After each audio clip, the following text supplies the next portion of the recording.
इस तरह की रिपोर्ट्स भी छपना शुरू हुई कि असल मायने में बायकॉट चाइना को प्रमोट कौन करवा रहा है। तो ऐसे में अमेरिका का ही नाम निकल कर आया कि भारत के अंदर बायकॉट चाइना ट्रेंड चलाने वाला और कोई नहीं, असल मायने में वो केवल और केवल एक ही व्यक्ति है और उसका नाम है अमेरिका। और अमेरिका में उस दौर के अंदर ट्रंप का शासन चल रहा था। ऐसे में ट्रंप ने उस दौर में भी भारत और चीन के बीच मध्यस्थता कराने का प्रस्ताव रखा था, जैसे वो हाल ही में भारत पाकिस्तान के बीच मध्यस्थता का प्रस्ताव रख चुके थे। मध्यस्थता का क्रेडिट ही खा गए इस बार। तो भारत और चीन के बीच में गलवान के समय पर भी उन्होंने ऐसे ही कि मैं आप दोनों के बीच शांति ला सकता हूं। भारत ने शांति क्यों नहीं मांगी? क्योंकि हमें पता था कि तुम एक साथ हम दोनों देशों के ऊपर चढ़कर बैठ जाओगे और अपने आप को हम दोनों से ऊपर बताओगे, जबकि हम लोग तो तुमसे भी झगड़ना साथ में ही चाहते हैं। भारत पाकिस्तान के मामले में दिक्कत कहां आई? भारत ने अमेरिका की मध्यस्थता नहीं मानी, लेकिन पाकिस्तान ने जब से थैंक यू बोला, उससे यह हो गया ना, एक पार्टी मान गई तो दूसरी पार्टी तो मान ही गई, क्योंकि भारत ने कह रखा था कि अगर पाकिस्तान अपनी तरफ से गोलाबारी रोकेगा तो हमने तो पहले ही कह रखा है, हम युद्ध में थोड़ी उतरे, हम तो पनिशमेंट देने उतरे थे, यही जबरदस्ती में फिर से गोलाबारी कर रहे थे, इसलिए हम इनको जवाब दे रहे थे। कुल मिलाकर के चीन ने उस समय भी अमेरिका ने हमारे बीच में मध्यस्थता का प्रस्ताव रखा था। खैर, ये चर्चा चलते हुए ट्रॉयका बीच में अटक गया था। ट्रंप का ये वो काल था जिस समय पर इन्होंने एक मध्यस्थता का राग छेड़ा था। मध्यस्थता नहीं हो पाई। फिर क्या हुआ? फिर यह हुआ कि अमेरिका ने क्वाड का जाल फेंका। क्वाड का जाल असल में अमेरिका के नेतृत्व में जापान, ऑस्ट्रेलिया, भारत को मिलाकर 4 देशों का एक समूह बनाना था, जिसका असल उद्देश्य काउंटर करना था चाइना को ही। क्वाड की बैठकें होती हैं। क्वाड की बैठकें कोरोना काल में होती हुई दिखाई देती हैं। समझ में आता है कि क्वाड किस तरह से बनाया जा रहा है। एंटी चाइना बनाने का प्रयास किया जाता है। भारत के प्रधानमंत्री के साथ फिर जब नए राष्ट्रपति आते हैं उनकी मुलाकात होती है, और मुलाकात में बार बार यही कहा जाता है अमेरिका के द्वारा कि हम इंडिया चाइना बॉर्डर पर पूरी तरह नजर बनाए हुए हैं और हम इनके साथ खड़े हैं। मतलब भारत को यह उकसावा दे दिया जाता है कि अगर चाइना के साथ आप झगड़ोगे तो हम आपके साथ हैं। अमेरिका का भारत से जो प्रेम उजागर हुआ, असल में वो चाइना के खिलाफत करने के कारण हुआ। बिल्कुल वैसे ही जैसे कि पाकिस्तान के साथ में चीन का जो साथ है वो इसलिए कि चलो भाई हमारा कॉम्पिटिटर है भारत, चलो तुम्हारा साथ दे देते हैं। ऐसे ही अमेरिका को लगता है कि चीन हमारा कॉम्पिटिटर है, चलो भारत का साथ दे देते हैं। तो ये भारत के साथ ऐसे निकलकर अमेरिका उस बीच में आया था। चलो साहब, इसके बाद में क्या हमारे बीच में बातचीत हुई? बातचीतों का दौर 18वीं मीटिंग हुई, 19वीं मीटिंग हुई, 20वीं मीटिंग हुई, लेकिन ये बीच में अटक करके रह गई। अमेरिका इस बीच के अंदर बार बार भारत और चाइना को घसीटने का प्रयास करता रहा और क्वाड की बैठकें लगातार करता रहा। इस पर चीनी मीडिया ने इस क्वाड को इस तरह से दिखाया कि ड्रैगन की पूंछ पकड़ लो तुम लोग। चारों के झंडे लगाकर हाथ दिखाकर कहा कि लो ड्रैगन की पूंछ पकड़ लो, कुछ नहीं बिगाड़ पाओगे हमारा। बाकायदा ग्लोबल टाइम्स ने क्वाड का खूब मजाक बनाया, कहा कि अमेरिका इन सबको अपने साथ ले जाकर के हमारे खिलाफ करने का प्रयास कर रहा है, ऐसा होगा कुछ नहीं। बाकायदा ग्लोबल टाइम्स इसे दिखाता रहा कि चाइना को टारगेट करना अमेरिका का डेस्टिनेशन है, ऐसा होगा नहीं। अच्छा, इस बात में भारत और चीन के बीच जब मामला बिगड़ा तो पुतिन क्या कर रहे थे? पुतिन इस बीच में पहले तो यह प्रयास कर रहे थे कि भारत और चीन के बीच दोस्ती कराई जाए, शांति स्थापित कराई जाए, लेकिन समय लेता है हर चीज। इसी तरह से भारत समेत इन दुनिया के 5 बड़े देशों का एक समूह है जिसका नाम ब्रिक्स है।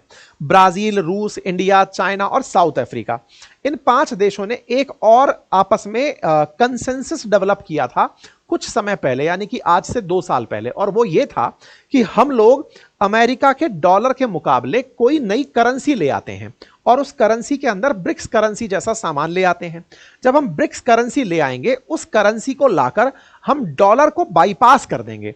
डॉलर को बाईपास करने का मतलब क्या हुआ कि अमेरिकी डॉलर के स्थान पर हम 5 देश मिलकर के अपनी करेंसी चलाएंगे, जिसे ब्रिक्स करेंसी नाम दिया जाएगा।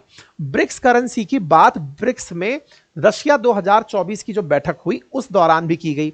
जब चर्चाएं इस कदर बढ़ने लगी कि ये 5 देश मिलकर के अमेरिका को काउंटर करने के लिए नई करेंसी का विचार कर रहे हैं, उस समय अमेरिका में फिर चुनाव थे। ट्रंप इस बार फिर से उम्मीदवार थे। ट्रंप ने यह मामला पकड़ लिया कि डॉलर को नीचा दिखाने का ये लोग प्रयास कर रहे हैं। उन्होंने भाई साहब चुनाव के बाद ही ये घोषणा कर दी कि अगर इन्होंने कुछ ऐसा प्रयास किया तो मैं सब पर टैरिफ लाद दूंगा। इस बीच में ब्रिक्स के अंदर कंट्रीज जुड़ते चले गए। आज 11 देश हैं जो ब्रिक्स संगठन के अंदर शामिल हो चुके हैं। कजान में 2024 के अंदर हुई इस बैठक में रूस ने भारत और चीन को नजदीक लाने का प्रयास किया। पुतिन के द्वारा इन दोनों को साथ लाने का प्रयास किया गया, जिसके चलते दोनों के बीच में हाथ मिल गया।